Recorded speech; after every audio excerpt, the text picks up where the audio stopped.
as advertised. Here is my reaction, analysis, and comments about the Tennessee-Texas baseball game. If I say I'm going to do something, I'm going to do it. Texas defeats Tennessee in an elimination game in the College World Series by a score of 8-4. Give Texas a lot of credit. Not only did they have timely hitting, and unlike Tennessee, they came out with hits when they needed to. They also made some great defensive plays, and they were really shifty stealing the bases, which distracted the Tennessee pitcher from being able to concentrate on the diamond. Give Texas a lot of credit. Tennessee, in the first inning, you could tell they wanted to make contact with the ball. Unlike the last game, where they looked like they didn't want to hit, they came out with guns a-blazing. I could tell, based on the body language and based on the way they were hitting, that they were going to at least score more than the last game. They weren't going to get shut out. I could tell. Tennessee, on multiple occasions, had 2 men on, no man out. They end up taking the lead 2-0. A great hit by Jordan Beck. Then in the next part of the game, you had Tidwell, who is going to be, in my opinion, if he continues, a possible first-round pick. He's just a freshman. But it made no sense what he was doing. He threw 7 straight fastballs down the middle.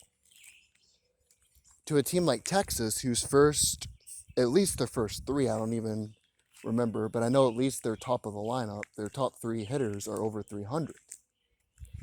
To a team like Texas, you're throwing the ball down the middle 7 times in a row. Eventually, a hitter is going to see that in Division I baseball. Any hitter is, but Texas is a good team.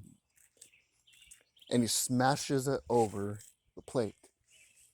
In the next inning, Tennessee ties the game, but again, they hit into a double play, a great play.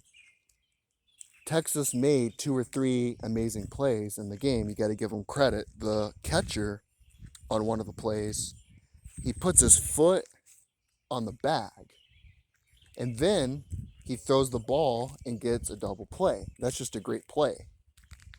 Great fundamental positioning play right there. You have another play where the shortstop stops the ball, which is going to go in for a base hit, catches it for an out. His body is going one way, and he throws the ball to first base into a double play. Even though the score was 8-4, there were 2 or 3 plays that Texas was able to make that Tennessee wasn't, which is the reason they won. Give Texas a lot of credit. On multiple occasions in the infamous 4th inning, which lasted forever for Tennessee fans like myself, Sean Hundley had multiple opportunities to get out of that inning without giving up any runs, despite struggling. It seemed like he was more worried about getting the base stolen from him than he was concerned about his fundamental throwing, which he has done all year. He's been a good closer all year. He really has, but he's really struggled come tournament time. Sean Hundley gives up 3 runs. On one of those plays, a great throw is made by Max Ferguson. One of the runners scores. The other one, to me, honestly, and I could be biased because I'm a Tennessee fan, but it looked like he was out. It looked like Pavlone's foot was on the base, and before he was able to slide the Texas player, it looked like Pavlone tagged him out. But it's like right after that play, Tennessee sort of just was deflated. They gave up a little bit. They kind of just threw in the towel, it looked like to me. Also in that fourth inning, you had the umpires really make an ass out of themselves. But before I get into that, I just wanted to give Texas a lot of credit. They made 2 or 3 great defensive plays. Tennessee didn't. When they needed to get hits, when they had men on base, they got hits. Tennessee didn't. Give Texas a lot of credit. Texas is top 10 in defense, top 10 in fielding, and one of the top pitching teams. The pitcher got a lot of help. The starting pitcher got a lot of help from the people around him. Give Texas a lot of credit. They deserve that win. They outplayed Tennessee, and they were the number 2 seed for a reason. Now back to the umpires. I didn't want to make this about the umpires. It wasn't their fault. But at the same time, they really made an ass out of themselves this game. On multiple occasions, they gave the pitchers warning for not throwing the pitch within a 20-second time frame. I've watched quite a bit of baseball. I'm not a huge baseball fan like I am basketball and football, but I've watched baseball for a couple years, some major league, some college. I've never seen that called ever in my entire life. They did it multiple times. And then the umpire goes after Troy Tulowitzki, who is, I think he's a, I don't know, he's a coach or something like that on the team, but I just remember him playing for the Colorado Rockies. They go after him. They give the dugout a warning. Then they give Tennessee a warning. And then in that infamous fourth inning, which I felt like was really the stone that broke the camel's back, they threw out Tennessee's third base coach for slamming a binder down because he didn't like the strike zone. To me, I try to call it like I see it. It looked like the pitch before that by Hundley was a strike. When you had a 3-2 count. But of course, he calls a ball. And then the next pitch to me, and again, I try to call it like I see it. We all have our bias. It really did look like it was outside a little bit, to be fair, of the strike zone. The coach for Tennessee doesn't like the strike zone. I don't know if he was upset about that particular call or the previous call. He slams down his notebook, and then all of a sudden, I've never seen this before. Again, I'm not a huge baseball fan, but I have watched it. I've watched the MLB playoffs. I've watched most of the World Series. I've watched some of the College World Series over the years. The third base umpire goes all the way from his position to throw out the third base coach for arguing about the zone. Normally, umpires understand that's part of the job, that you're going to get some arguing about the strike zone. It is what it is. And then the guy looks like Barney Fife. He looks like a hall monitor. This is violation code 574. He has his little yellow notepad and he writes down his warning. I mean, these umpires really were pathetic. They really were. But again, the strike zone wasn't that bad. It was just that they made themselves a story in the game. It's like a news reporter. When you're a news reporter, you're supposed to report the news. You're not supposed to be the news. And that's the same thing with the umpires. It's their job to be the judge, the jury, and the executioner, not to be the story of the game. And of course, that's going to be the story of the game. But give Texas all the credit in the world. They deserve that game. They made 2 or 3 plays Tennessee didn't make. Now, that being said,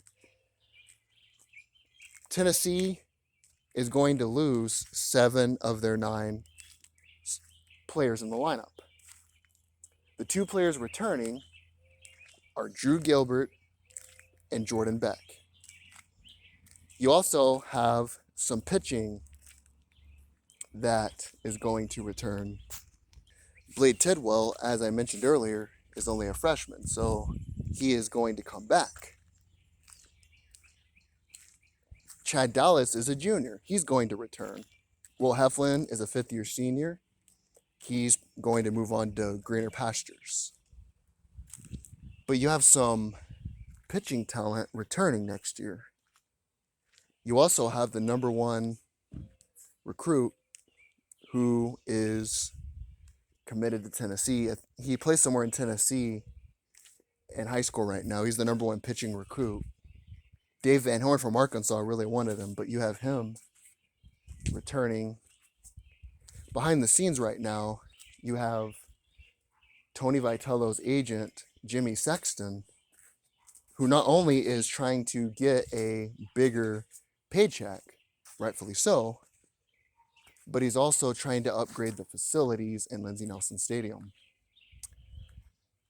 Something interesting is Lindsey Nelson Stadium, as I stated in my previous video, is 327 feet long. You have to hit it that far to knock it out of the park. TD Ameritrade Park is 350 feet wide, which means you have to hit it way further to get it over the fence. Not just that, but you also have a bigger foul zone. Some of those plays, which would have been, some of those hits rather, which would have been hits in Lindsey Nelson, were not in TD Ameritrade Park due to the size. It looked like they were not used to the size of the ballpark because Lindsey Nelson's such a small stadium. If you look at teams like Arizona, they have a bigger ballpark. I know they got their ass absolutely kicked, but if you look at their averages, they didn't have a lot of home runs. They had a lot of doubles, a lot of singles, and high batting averages. That's because they play in a big ballpark. I feel like if you play in a bigger ballpark, then it will prepare you better when you're on the bigger stage. Tennessee had 0 home runs in the entire World Series, despite being one of the top 10 teams in home runs. They were ranked 4th for the whole year in home runs, and you could argue that was due to their stadium's size. Something behind the scenes right now you have that's not being widely reported is that LSU's athletic director is in Omaha. Apparently, he is waiting after somebody's season to end to come hire them. Speculation from a lot of people is that it's going to be the Virginia coach. The Virginia coach actually was on the staff at Notre Dame with Paul Mainieri for 10 years. He was the assistant coach to Paul Mainieri, and that is his ties to LSU. But of course, Tony Vitello would have to make a decision. LSU has 5 college World Series wins in their history. Tennessee, 5 championships, not games win, but 5 championships. Tennessee hasn't even won 1 game in the entire College World Series. LSU has better baseball facilities, and they could definitely pay Tony Vitello more. Again, there's no evidence that that's what's happening, but at the same time, unless Tony Vitello signs a contract, then nothing's final.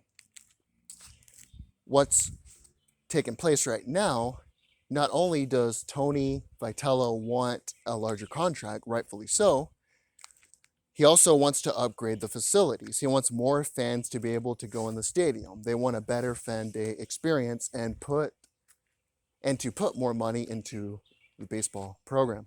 That's what's going on behind the scenes. But that's basically it for now. Give Texas a lot of credit.